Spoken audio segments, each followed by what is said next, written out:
अस्ट्रेलियाको मेलबर्न सिटीबाट करिब 40 किलोमिटर टाढा रहेको सिल्वनमा ट्रोम फ्यामिली बसोबास गर्ने गर्दथे।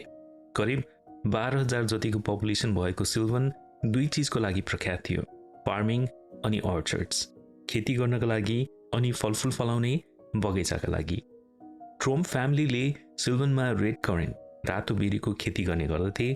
साथसाथै उनीहरूको अर्थ मुभिङ बिजनेस पनि थियो।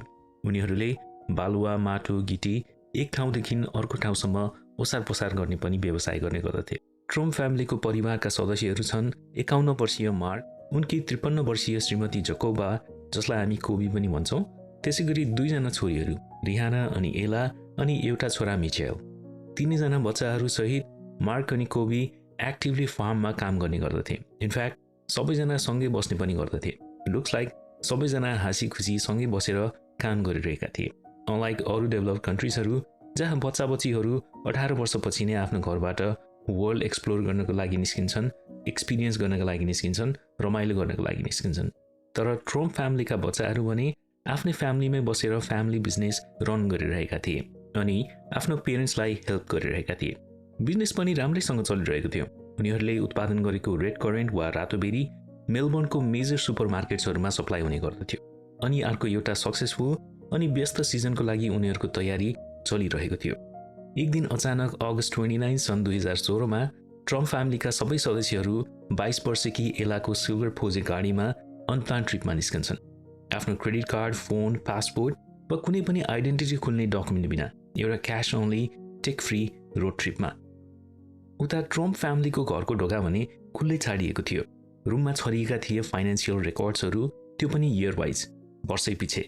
प्रत्येक वर्षको फाइनेन्सियल रेकर्ड्स मजाले मिलाएर राखिएको थियो। फोन, पासपोर्ट, क्रेडिट कार्ड सबै घरमै छाडिएको थियो। साथमा लगिएको थियो टन्नै क्यास।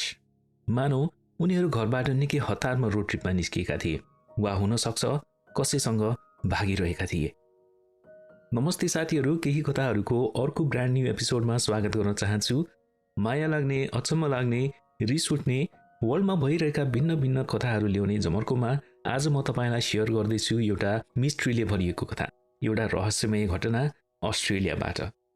कथा सुरु गर्नुभन्दा अगाडि एउटा रिक्वेस्ट गर्न चाहन्छु, प्लिज सब्सक्राइब, सेयर अनि लाइक गरिदिनु होला। केही कथाहरू भर्खरै लन्च भएको कारणले गर्दाखेरि धेरैभन्दा धेरै भ्युअर्सहरूसम्म कथा पुर्याउनको लागि तपाईँको हामीलाई सपोर्ट चाहिन्छ, तपाईँको माया अनि साथ चाहिन्छ।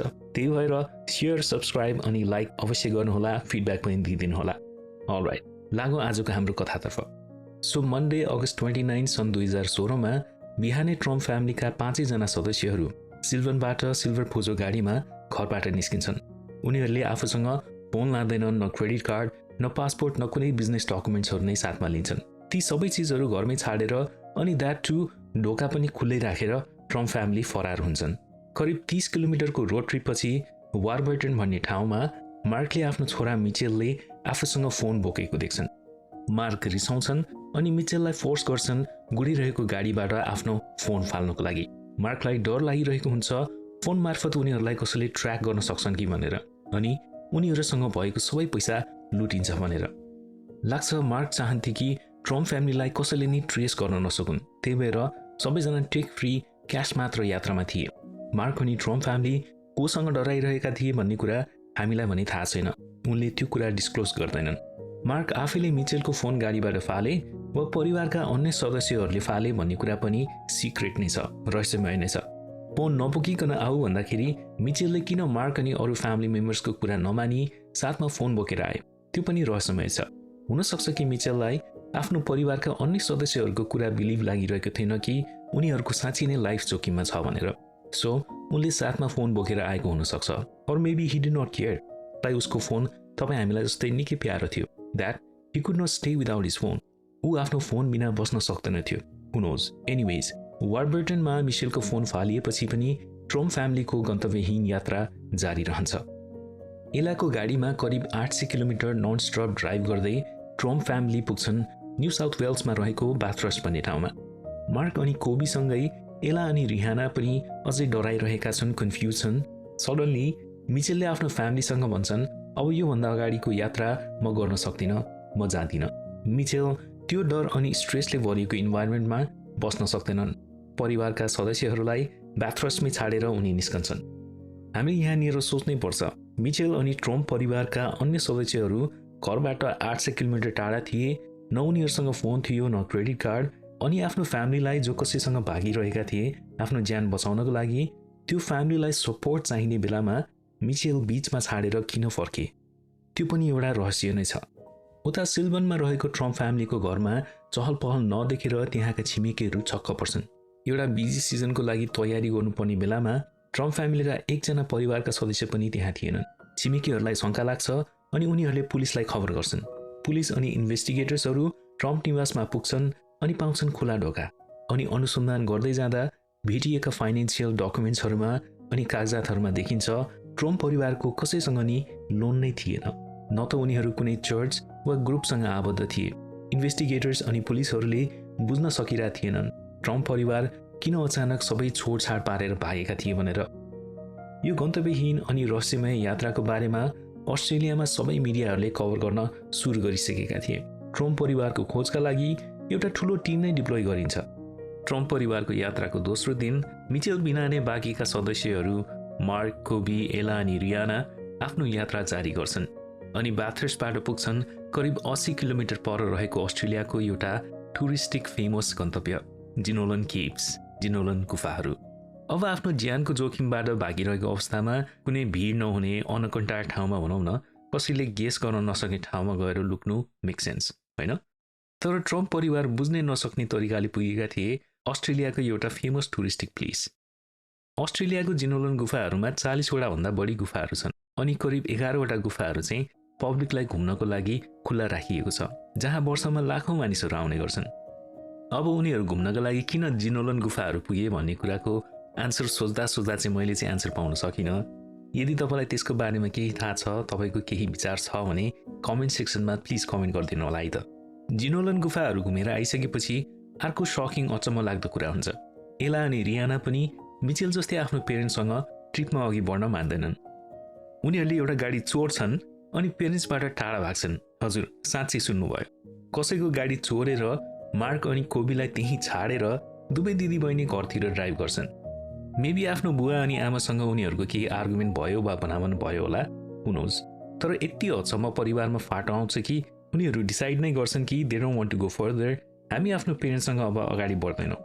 एला अनि रियानासँग फोन पनि थिएन, पैसा पनि थिएन, बुवा आमाले पैसा नदिएको पनि हुनसक्छ, त्यस कारणले गाडी चोर्नुको अलावा उनीहरूसँग अर्को विकल्प नहुन पनि सक्छ। गाडी चोरिसके पछाडि एलाले नै ड्राइभ गर्छिन् अनि दुवै दिदी बहिनी पुग्छन् गोल्डबर्न, जिनोलन गुफाहरूबाट करिब 170 किलोमिटर टाढा रहेको अर्को सहर। गोल्डबर्न पुगिसकेपछि त्यहाँको पुलिस स्टेसनमा रिपोर्ट लेखाउँछन् आफ्नो आमा बुवा मार्क अनि कोबी हराएका छन् भनेर। अब यो कुरा नि बुझ्नै गाह्रो छ कि एला अनि रियाना दुवैजना भर्खरै आफ्नो आमा बुवालाई जिनोलन गुफाहरूमा छाडेर चोरिएको गाडीमा त्यहाँ आएका थिए। चोरिएको गाडीमै पुलिस स्टेसन गएर मार्क अनि कोबी हराएको रिपोर्ट उनीहरूले गरेका थिए। यो पढ्दा चाहिँ मलाई नै अचम्म लागेको थियो।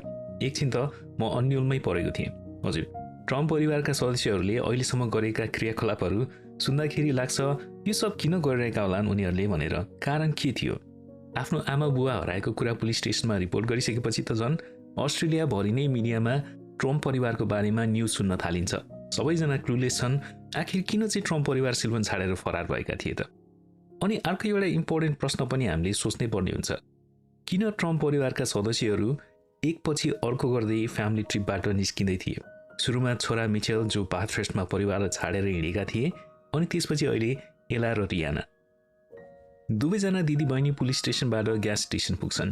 ग्यास स्टेसनबाट एलालाई अचानक आफ्नो सिल्भनमा भएको घोडाहरूको सम्झना आउँछ अनि रियानालाई ग्यास स्टेसनमै छाडेर चोरिएको गाडीमा सिल्भनको लागि निस्किन्छन्। एउटा इन्टरभ्यूको दौरान एलाले भनेकी थिइन् कि मलाई मेरो घरमा रहेका घोडाहरूलाई खाना खुवाउनु पर्ने थियो, उनीहरूको हेरचाह गर्नुपर्ने थियो, केयर गर्नुपर्ने थियो, त्यही भएर म सिल्भन फर्किएँ। ओके फाइन, एलालाई उसको घोडाहरूको खुबै माया लाग्थ्यो होला अनि उनीहरूको 180 रोपनीको ठुलो फार्म थियो होला जहाँ घोडाहरूले पनि उनीहरूको फार्मको काममा मद्दत गर्ने गर्दथे। तर घोडाहरूलाई हेल्प गर्नकै लागि भनेर अनि आफ्नी दिदी रियानालाई चाहिँ एलाले किन एक्लै त्यो ग्यास स्टेसनमा छाडेर गइन्? यो अर्को अचम्म लाग्ने कुरा हो र ट्रम्प परिवारको गन्तव्यहीन मिस्ट्रीले भरेको यात्राभित्र थपिएको अर्को मिस्ट्री। एला तीव्र गतिमा हाई स्पिडमा आफ्नो घोडाहरूको केयर गर्नको लागि दिदी रियानालाई गोल्डबर्नको त्यो ग्यास स्टेसनमा छाडेर सिल्वनको लागि निस्किन्छन् र अगस्त 30 तारिकै रात सिल्वन पुग्छिन्। अनि सिल्वन पुग्दा उनको भेट हुन्छ हजारौं प्रश्नहरूको जवाफ खोजिरहेका पुलिस इन्भेस्टिगेटर्सहरूसँग। पुलिसले एलालाई देख्ने साथै प्रश्न सोध्न थाल्छन्।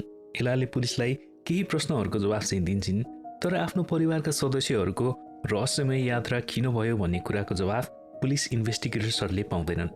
उता ग्यास स्टेसनमा एक्लै छाडिएकी रियानातर्फ अब हामी फोकस गरौँ। रियाना एलासँगै गाडीमा जान सक्थिन्, तर उनी गइनन्। अब एलाले रियानालाई साथमा लानु मानिनन् वा रियाना आफै एलासँग घर फर्किन चाहिनन्, त्यो पनि हामीलाई थाहा छैन। त्यो पनि एउटा मिस्ट्री नै छ। त्यही रात गोल्डबर्नमा एउटा ड्राइभर किथ वाइटेकरले आफ्नो फोर्ड गाडी बाटोमा चलाइरहेका हुन्छन्। करिब 1 घण्टापछि उनले नोटिस गर्छन् आफ्नो गाडी पछाडि रहेको कार्गो बेडमा अपरिचित आवाज। शङ्का लागेको केही क्षणपछि उनी स्योर हुन्छन् उनको ट्रकमा उनी एक्लै छैनन् भनेर। शकिङली केथलाई कम्पनी दिइरहेकी थिइन् एलासँग छुटिएकी रियानाले। रियाना केथको फोर्ड गाडीमा कार्गो बेडमा त्यही गोल्डबर्नकै ग्यास स्टेसनमा कसैले पनि थाहा नपाउने गरी चढेकी थिइन्। जब केथले यो कुरा नोटिस गर्छन् उनले गाडी रोक्छन् अनि रियानालाई प्रश्न गर्छन्, तिमी को हो र तिमी मेरो गाडीमा के गरिरहेको छौ? रियानाले केथका प्रश्नहरूको जवाफ दिन नै सक्दिनन्। उनलाई आफू को हो, कहाँ छु, कसरी केथको ट्रकमा आइपुगे भन्ने पनि थाहा हुँदैन। रियानालाई केथले नोटिस गर्दा रियाना पुरै क्याटाटोनिक स्टेजमा थिइन्। क्याटाटोनिया एउटा यस्तो कन्डिसन हो जसमा मानिसले गर्ने व्यवहार नर्मल कन्डिसनहरूमा भन्दा भिन्न हुन्छ। इक्जाम्पलको रूपमा अरूले सोधेका प्रश्नको जवाफहरू दिन नसक्नु, आफ्नै कुराहरू पनि याद नहुनु, जस्तै आफ्नो नाम के हो, आफू कहाँ बस्छु, आफ्नो घर कहाँ छ। नर्मल मान्छेहरूको लागि यी सबै प्रश्नका जवाफहरू दिन गाह्रो हुँदैन। इभन बच्चाहरूले पनि यसको आन्सर दिन सक्छन्। तर क्याटाटोनिक स्टेजमा भएका मानिसहरूबाट भने यो जवाफ आउन मुस्किल हुन्छ। साथसाथै अरूले बोलेका शब्दहरू रिपिट गरिराख्नु, दोहोऱ्याइराख्नु पनि क्याटाटोनिक स्टेजमा भएका पेसेन्टहरूमा देखिने सङ्केत हो। यी सबै सङ्केतहरू रियानाले देखाइरहेकी थिइन्। उसले आफू को हो भन्ने पनि याद हुँदैन र आफ्नो घर कहाँ हो भन्ने पनि उसलाई थाहा हुँदैन। अनि रियानासँग आफ्नो परिचय खुलाउने डकुमेन्ट्सहरू पनि केही पनि थिएन। न उनीसँग फोन नै थियो, न उनीसँग पासपोर्ट। केथले तुरुन्तै पुलिसलाई कल गर्छन् र रियानाको अवस्थाको बारेमा सुनाउँछन्। रियानालाई पुलिसले गोल्डबर्न बेस अस्पतालमा लान्छन् अनि एडमिट गर्छन् साइकियाट्रिक वार्डमा। रियानाको कन्डिसनको डायग्नोसिस हुन बाँकी थियो र मेडिकल टिमले उनको सर्भिलियन्स गरिरहेको थियो। केथको क्विक डिसिजन मेकिङको कारणले गर्दाखेरि रियानालाई समयमै उपचारको लागि अस्पताल लगिएको थियो। तर इमेजिन गरौँ, तपाईँको गाडीमा कोही त्यसरी नचिन्ने व्यक्ति फेला परेको भए तपाईँ के गर्नुहुन्थ्यो होला? म चाहिँ गाडी छाडेर भाग्थेँ होला अनि पुलिसलाई नै कल गर्थेँ होला। एनिवेज, भोलिपल्ट अगस्त 31 तारिकका दिन सन् 2016 को बिहानै 25 वर्षीय मिचेल पनि सिल्वन पुग्छन् अनि एलालाई भेट्छन्।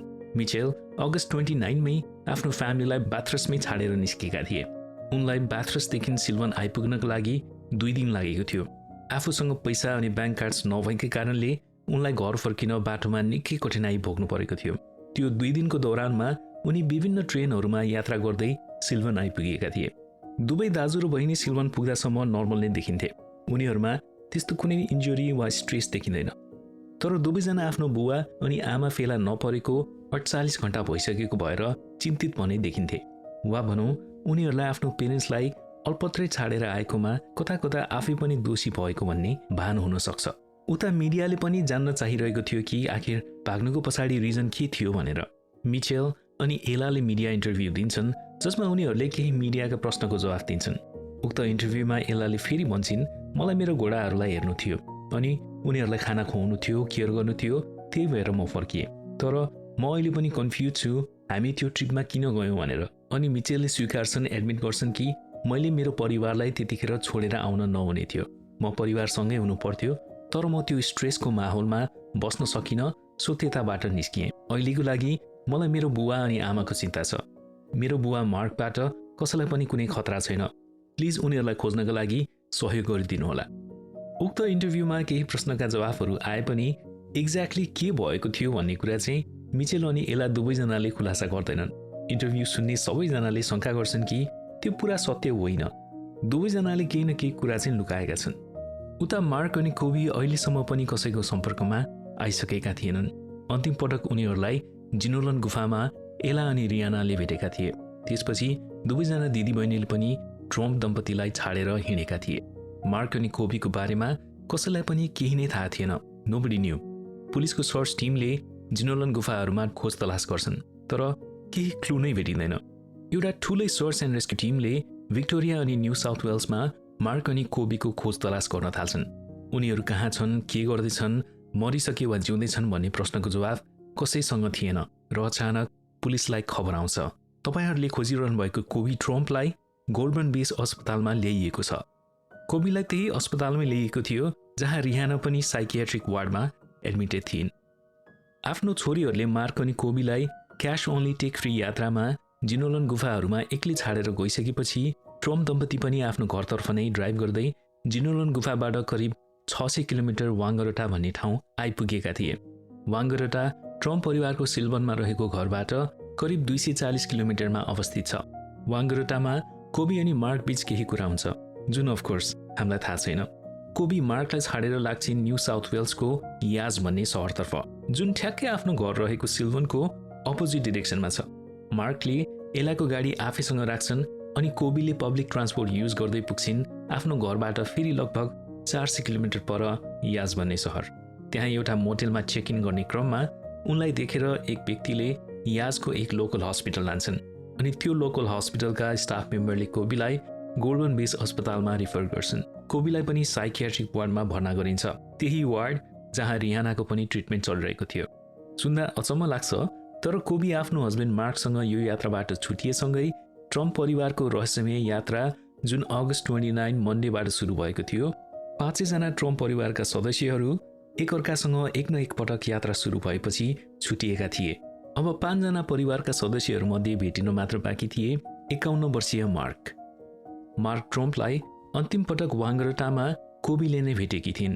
वाङ्गरोटामै अगस्त 31 तारिकका दिन सन् 2016 को राति लगभग 10 बजेतिर अरू कसैले पनि मार्कलाई देखेका थिए। सो वाङ्गरोटाको रोडमा एउटा कपल ड्राइभ गरिरहेका हुन्छन्।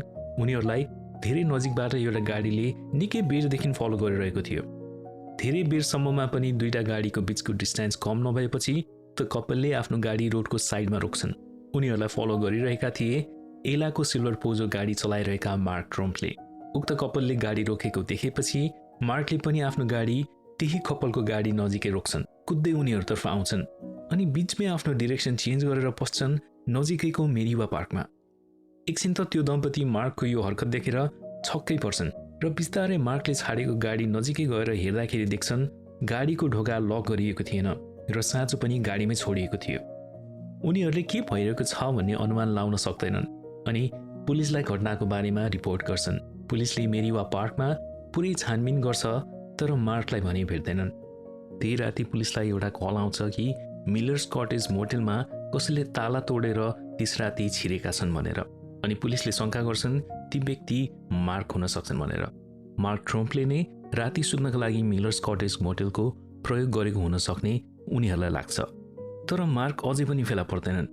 फाइनली ट्रम्प परिवारको सिल्भनबाट सुरु भएको रहस्यमय यात्राको 6औं दिन 6 डेज पछि मार्कलाई पुलिसले वाङ्गरोटा एयरपोर्ट नजिकै साँझ 6 बजेतिर फेला पार्छन्, एउटा रोडमा हिँडिरहेको अवस्थामा। उनलाई भिजुअली अपसेट अनि रिसाहा रूपमा पुलिसले फेला पारेका थिए। पुलिसले उनलाई स्टेसनमा लगेर उनको मानसिक स्वास्थ्य स्थितिको जाँच गरेका थिए। जाँच सकिए लगतै उनलाई उनको भाइको जिम्मा लगाइएको थियो। मार्कका भाइ आफै पनि एक पुलिस थिए। त्यति बेला घर फर्किने क्रममा मार्कले मिडिया रिपोर्टर्सहरूप्रति आफ्नो रिस जाहेर गर्छन्। मिडियाको अटेन्सन पाएसँगै मार्कलाई पनि आफू भेटिने डर रहेको हुँदा उनी लुकेको हुन सक्ने शंका गरिएको थियो। उनी कोबाट भागेका थिए भन्ने कुरा चाहिँ अहिले पनि रहस्य नै छ। मार्क फेला परेसँगै ट्रम्प परिवारका सबै सदस्यहरू सकुशल अनि कुनै पनि इन्जुरिज बिना नै सेफली भेटिएका थिए। मिचेल अनि एला सिल्भनमा थिए भने उता रिहाना अनि कोबीलाई हस्पिटलमा मानसिक स्वास्थ्यको उपचार भइरहेको थियो। उनीहरूलाई के रोग लागेको थियो अनि कसरी उनीहरूको त्यो अवस्था हुन पुग्यो भन्ने बारेमा चाहिँ अहिलेसम्म पनि कसैले खुलासा गरेका छैनन्। ट्रम्प परिवारले गरेको यात्राको टाइमिङको बारेमा एउटा छिमेकी किसानले नै भनेका थिए, अगस्तको अन्तिम अनि सेप्टेम्बरको सुरुको हप्ताहरू बेरी फार्मिङको लागि निकै महत्त्वपूर्ण समय हो। यो समयमा मल छर्ने अनि सिँचाइ गर्ने जस्ता कार्यहरू निकै नै आवश्यक हुन्छन् अनि त्यही इम्पोर्टेन्ट सिजनमा नै, त्यही इम्पोर्टेन्ट बेलामा नै ट्रम्प परिवार आफ्नो फार्ममा उपस्थित नहुनु अनि कसैलाई खबरै नगरिकन यात्रामा जानु विचित्र लाग्ने कुरा थियो। इनफ्याक्ट लोकल फार्मर्सहरूले नै मिलेर ट्रम्प परिवार फार्ममा नहुँदाखेरि यी सबै कामहरू गरेका थिए। आजको दिनसम्ममा पनि ट्रम्प परिवारको यो विचित्रको सडक यात्राको कारण भने अज्ञात छ। विभिन्न सिद्धान्तहरू, थ्योरीहरूको जन्म भएका छन्। अब लागौँ केही थ्योरीतर्फ, केही सिद्धान्तहरूतर्फ जसले ट्रम्प परिवारको विचित्रको यो यात्राको कारणहरूको व्याख्या गर्न हामीलाई सहयोग गर्नेछ। एउटा व्यापक रूपमा चर्चा गरेको सिद्धान्त भनेको ट्रम्प परिवार लागु पदार्थ, विष वा टक्सिक ग्यासको सम्पर्कमा रहेको सम्भावनाको वरिपरि घुम्छ।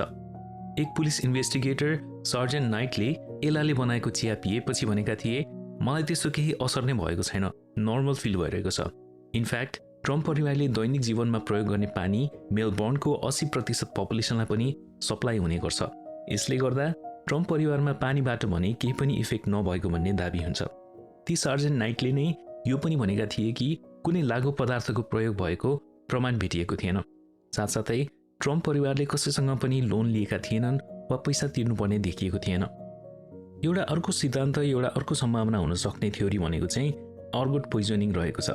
अर्गोट भन्ने फंगस जुन ब्रेडमा उम्रिन सक्छ, त्यसको सम्पर्कमा आएपछि मानिसहरू हेलुसिनेट गर्न थाल्छन्, नभएका कुराहरूमा विश्वास गर्न थाल्छन्।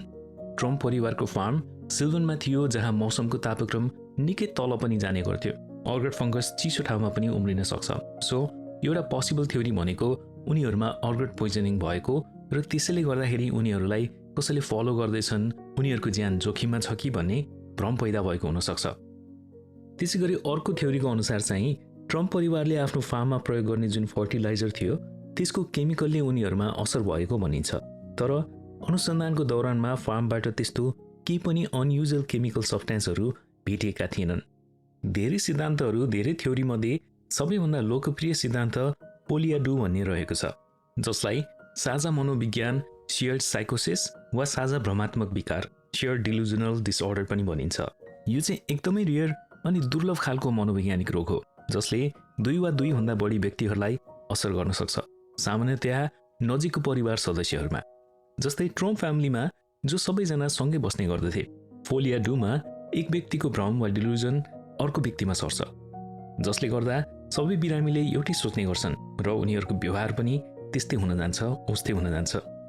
डाक्टर रबर्ट एमर्सन, एक फेमस अमेरिकन मेडिकल सोसियोलोजिस्टका अनुसार समाजमा थोरै घुलमिल गर्ने परिवारहरूमा एक परिवारको सदस्यबाट अर्को परिवारको सदस्यमा यो चाँडै सर्ने गर्दछ।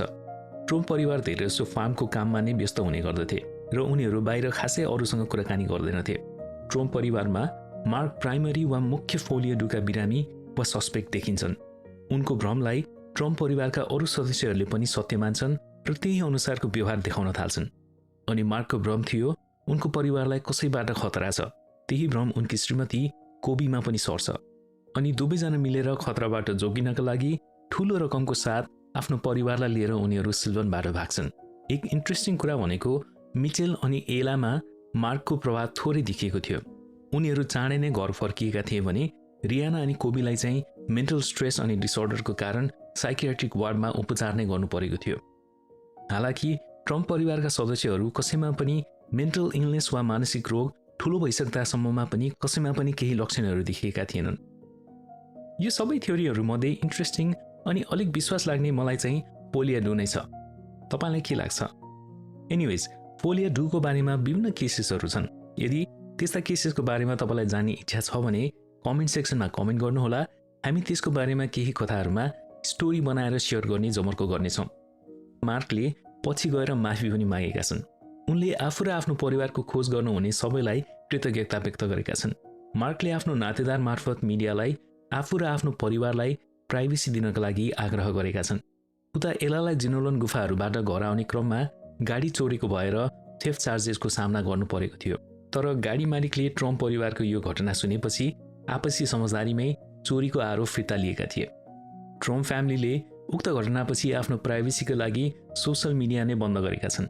आफ्नो फ्यामिलीको बिजनेस वेबसाइट नै उनीहरूले निकालेका थिए, बन्द गरेका थिए भने आफ्नो फार्ममा बेरी टिप्न आउने सर्भिस पनि बन्द गरेका थिए। ट्रम्प परिवारको त्यो यात्राको बारेमा अहिले पनि मानिसहरू चर्चा गर्ने गर्छन् अनि आफ्नो आफ्नो थ्योरी दिन्छन् कि उनीहरूले किन यो यात्रा जारी गरेका थिए भनेर। हालसम्ममा पनि कुनै खासै ठोस प्रुफ भने फेला परिसकेको छैन। तपाईलाई चाहिँ कुन थ्योरी मन पर्यो ट्रम्प परिवारको यात्राको बारेमा? कमेन्ट सेक्सनमा कमेन्ट गरिदिनु होला। निकै नै इन्ट्रेस्टिङ अनि अचम्म लाग्दो ट्रम्प फ्यामिलीको यो स्टोरीबाट एउटा कुरा भने हामीले पक्कै नै सिक्न सक्छौँ। आफ्नो मेन्टल हेल्थ मानसिक स्वास्थ्यको हामीले केयर चाहिँ गर्नै पर्छ। अनि आफ्नो परिवारमा कोही पनि सदस्यमा केही समस्या छ, चाहे त्यो सानो स्ट्रेस होस् या ठुलै रोग, त्यसको पहिचान गरेर खुला संवाद ओपन कम्युनिकेसन मार्फत सही उपचार गराउनै पर्छ। त्यसैले साथी, मरिलानु के छ र? काम भनेर मात्र पनि आफ्नो जीवन निर्वाह चाहिँ नगर्नुहोला। आफ्नो र अरूको मानसिक स्वास्थ्यको पनि हेरचाह गरौँ। It is okay not to be okay. के कसो? यही मेसेजसँगै, यही सन्देशसँगै आजको केही कथाहरूको एपिसोडको हामी अन्त्यमा आइसकेका छौँ। सुनेर साथ दिनुभएकोमा धेरै धेरै धन्यवाद भन्न चाहन्छु। तपाईँको केही सजेसन छ, फिडब्याक छ भने कमेन्ट सेक्सनमा कमेन्ट गरिदिनु होला। अनि केही रेकमेन्डेसनहरू छन् भने पनि कमेन्ट सेक्सनमा कमेन्ट गर्नुहोला। हामी सक्दो जमर्को गर्नेछौँ। तपाईँको फिडब्याक, तपाईँको सजेसनले नै हामीलाई ग्रो गर्न अझ मद्दत गर्छ। अर्को भेट नभएसम्म माया फैलाउँदै गर्नुहोला, केही कथाहरू सुन्दै अनि सुनाउँदै गर्नुहोला।